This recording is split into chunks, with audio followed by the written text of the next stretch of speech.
జెండాపై కపిరాజు ముందు సితవాజి శ్రేణియం పూంచి నే దండం గుంగొని తోలు చందనము మీదన్ నారి సారించుచున్ గాంధీవము ధరించి ఫల్గునుడు మూకం చెందుచున్నప్పుడు ఒక్కండును నీ మొర ఆలకింపడు కురుష్మానాథ సంధింపగన్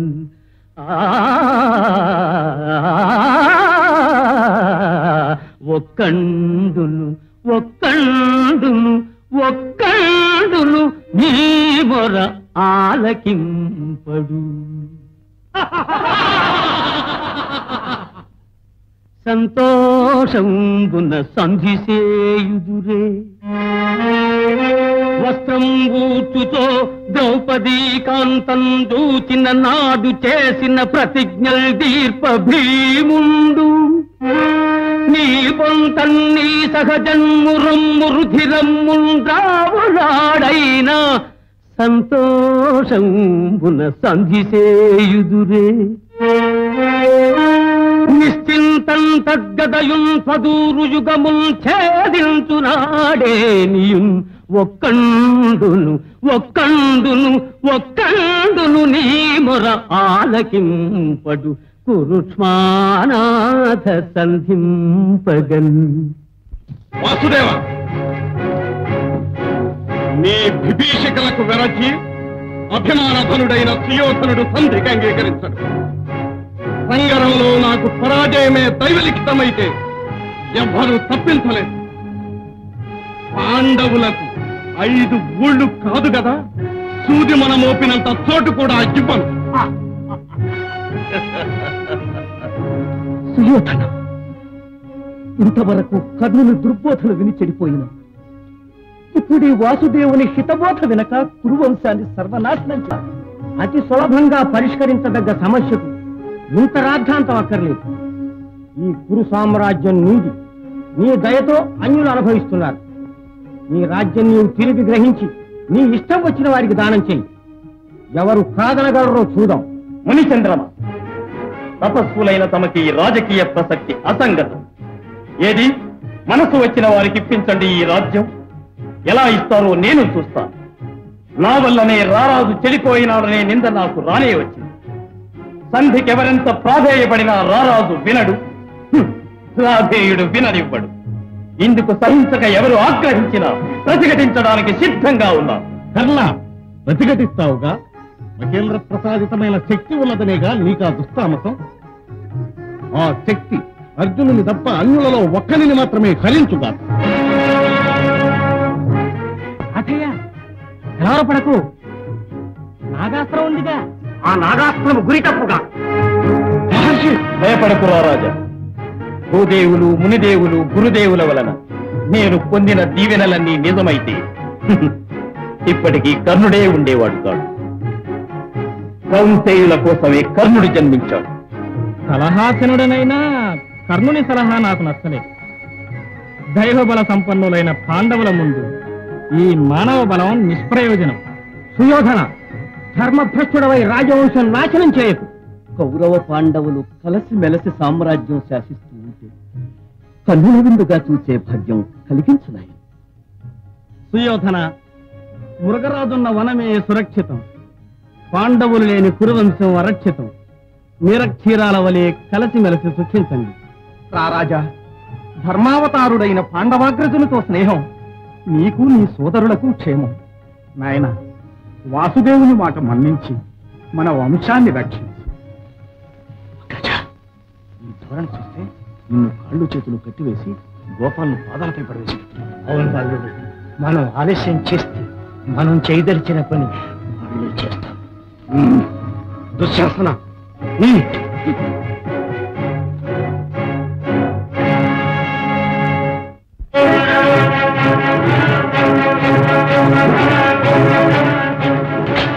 దుశ్శాసన,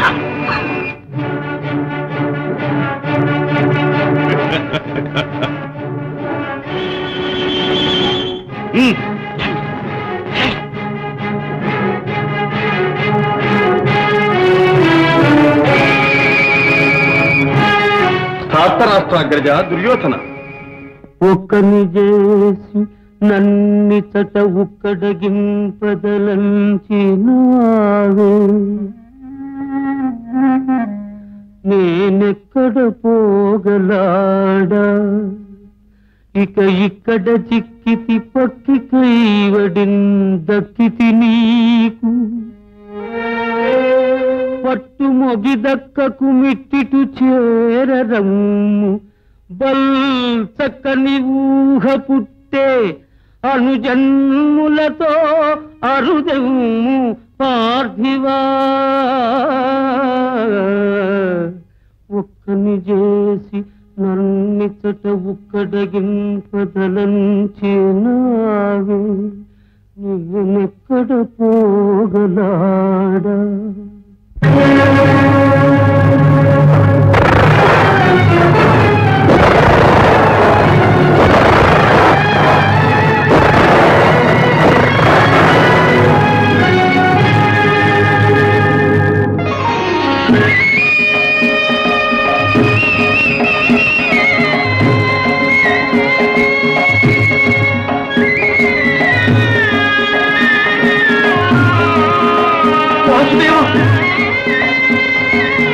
అంబికయ్య, నీకు దివ్య దృష్టి నొసంగితి. తిలకించు.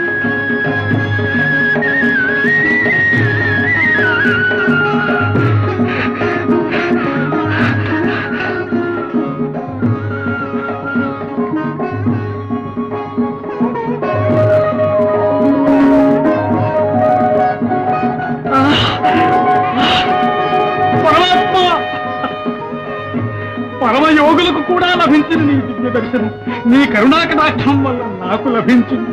నా జన్మ ధరించింది ప్రభు, నా జన్మ ధరించింది. నిన్ను చూచిన ఈ కళ్ళకు మళ్ళీ ఈ పాపలోకాన్ని చూడలేను ప్రభు. నువ్వు అనుగ్రహించిన ఈ దృష్టి మళ్ళీ నువ్వే గ్రహించు వాసుదేవా.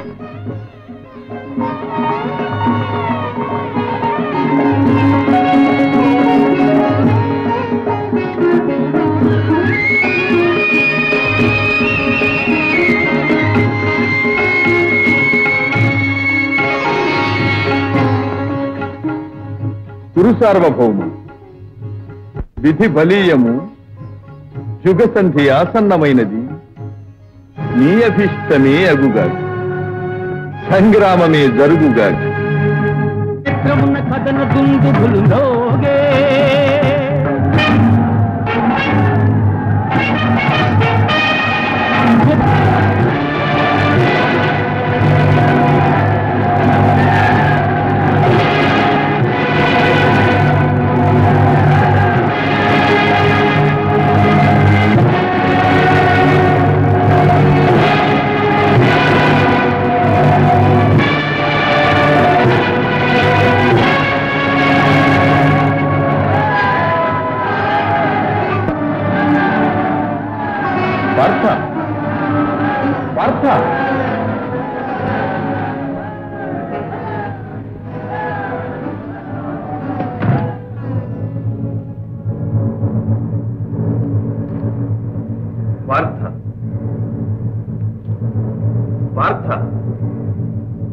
ఎందుకు ఈ విషయాలు? ఏమిటి అస్త్ర సన్యాసం? మన్నించు బాబా, ఈ సమరం నాకు ఇష్టం లేదు, నేను చెయ్యలేను బాబా. ఏమిటి విపరీతం? శస్త్రాస్త్రధారివై శత్రు సంహారం చేసి విజయం సాధించవలసిన సమయంలో అధీరుడవై ఆయుధం పారవేస్తా. ఏం చేయను? అటు చూడు, అంతమంది ఆత్మీయులను స్వార్థం కోసం సంహరించమంటావా? వంశాభ్యుదయమే పరమ లక్ష్యంగా విశ్వసించే కురువృద్ధులకు, దాయాదురైన ఏకైక రక్తాన్ని పంచుకున్న ధాత్రరాష్ట్రులకు నేను చేసే ప్రత్యుపకారం ప్రాణాపహరణమేనా? రక్తప్లావితమైన రాజ్యలక్ష్మి నాకు అక్కరలేదు. నేను బంధువద చెయ్యను. అర్జున, మోహాంతుడవై స్వధర్మాన్ని మరచిపోతున్నా. వైరివేర సముదాయాన్ని నీవు చంపబోతున్నావని, నీ చేతనే వారు చంపబడతారని భ్రాంతి పడుతున్నా. చంపే నీవెవరు, చచ్చే వారెవరు? మనసే